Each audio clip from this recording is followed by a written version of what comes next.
Hi, Sasso from Guará.ca here, and today I'm solving a problem that I always had with grease pencil and depth of field. I'm relying a lot on grease pencil lines for the look of my short film. The problem is when we get close. I bet you can already see it, but let's make it even worse. Because I have depth of field on my camera, you can see that the grease pencil lines remain in focus everywhere while the model itself gets blurred.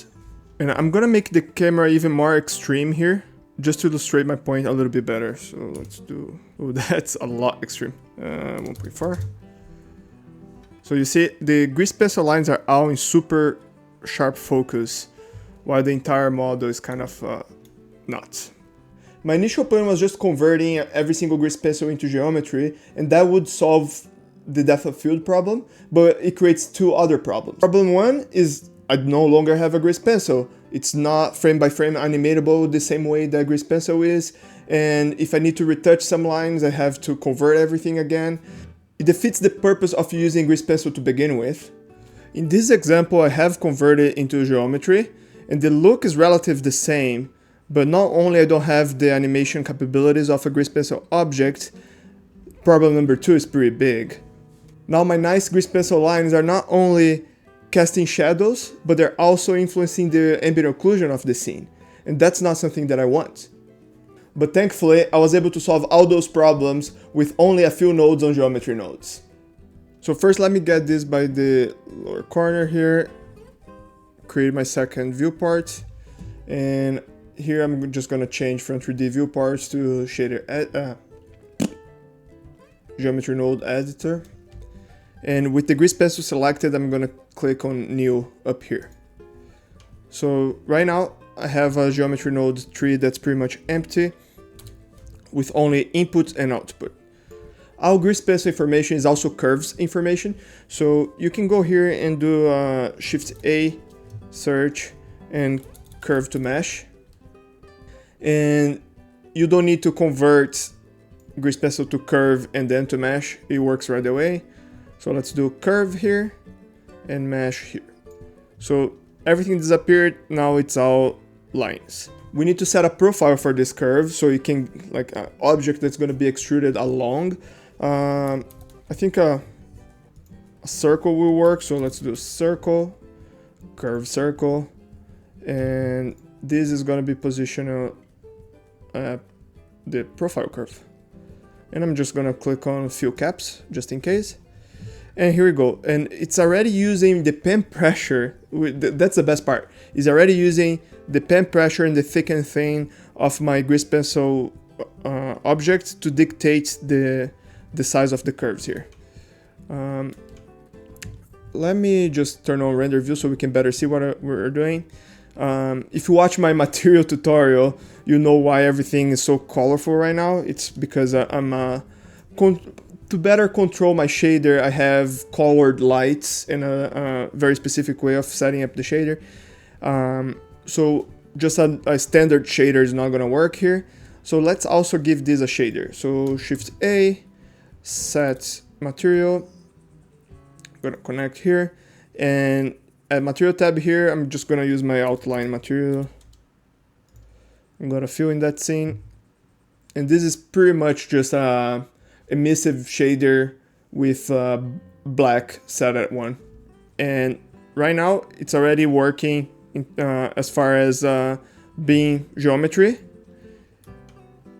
and being out of focus where I need to, and it's also grease pencil object. So if I want to, I can just go into draw mode and draw more lines. So I'm drawing with the mouse now, that's why it's so thick. But if I did do with the pen, I just don't want to switch monitors, it would look the same here. Now, the occlusion problem, the shadow problem. At first, my instinct was to come to the object properties and switch the ray visibility. So there is like, use light, doesn't change anything.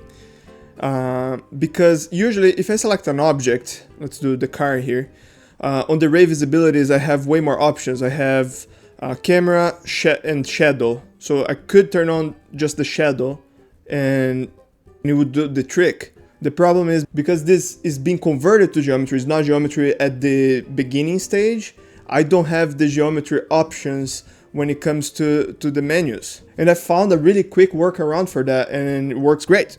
So let's go into the part number 2 here. So all I need to do, let me just name this so it's easy for me to find. Let's do tutorial nodes. Come here to the modifier stack and I'm gonna remove geometry nodes. Just gonna delete from this object. So this is back, you see that all the occlusion is going on. And now what I'm gonna do is Shift A, I'm creating a new object. It doesn't need to be anything, let's do a plane. I actually don't need the faces there. I just need to have something on the outliner that, and I'm gonna name this grease pencil geometry.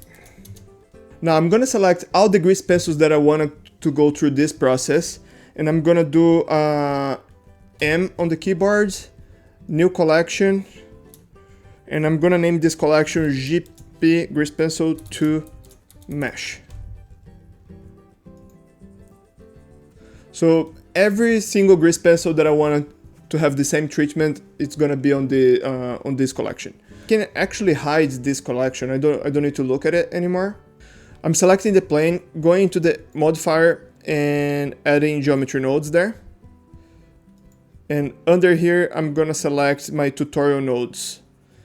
And something happened, it's not what we want yet. This is not gonna work as is because the group input is actually a mesh. So it's giving mesh information to a curve. So to change that, I can actually delete the group info here. We're not gonna need it. So you see the shadow there disappeared. I'm gonna do Shift A. And let's type in collection and get a collection info node. Under the collection here, I'm gonna select the GP to mesh collection. And I'm gonna connect the instances into the curve here. And boom, it already works. But it's working with one major difference. Now, because the root object is actually geometry, I have geometry settings under the object settings. So object properties, ray visibility, shadow off. And that's pretty much it. You can even see the even if this is intersecting, so I'm moving it a little bit just to better showcase. Even with the lines intersecting the object, it's not creating any ambient occlusion and it's not causing any shadows. So I still have my grease pencil to control this. I can do frame by frame. I can do new lines when I want it.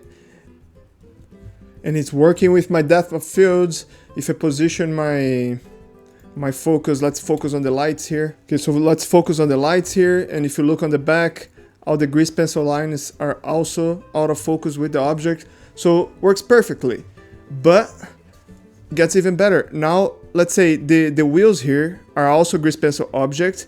If you look at the wheel on the back, like there's lines inside the car that are not getting the same treatments. And there's the wheels here, they're not getting the same treatment.